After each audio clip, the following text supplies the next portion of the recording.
Safi tu. Angalia huyu. Okay. Leo ni finali sasa ya Simba Yanga na Singida. Yes.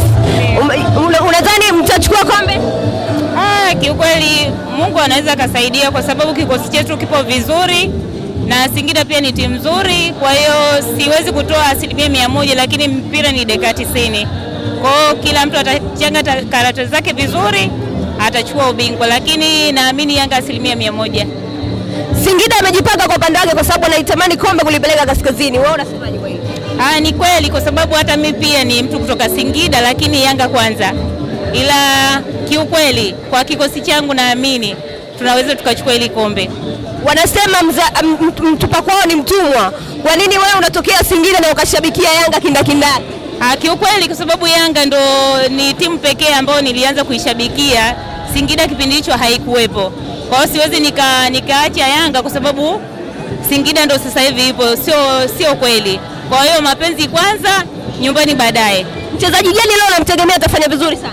Kiukweli Pacome ni mtu mmoja ambaye yani kila mtu anatamani acheze. Yani ukiacha wote Pacome kiukweli siwezi kusema zaidi ya yule yani kiukweli. Dada, mnaenda kucheza na Singida ambao walimfunga Simba goli 3-1. Yanga ataenda kuondoka na ushindi kweli? Tunaweza tukafanya hivyo, lakini mchezaji ambaye namuogopa sana ni Soa. Soa amecheza mechi 13 na ana magoli 13. Kwa hiyo ni mchezaji mzuri sana. Kwa hiyo siwezi nikasema chochote kwa yule, lakini kikosi chetu ni kizuri zaidi. Ukiangalia hata mabeki wetu wote ni wazuri. Hakuna mtu ambaye labda naweza nikamhofia. Ila tu ni dakika 90 ndo zinaongea.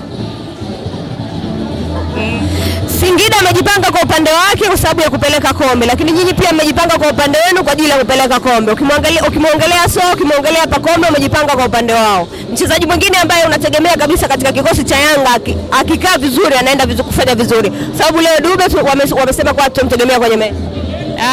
Mchezaji mwingine labda Dube yuko vizuri, kwa hiyo anaweza akabadilisha matokeo muda wowote, lakini inasemekana leo haingii uwanjani.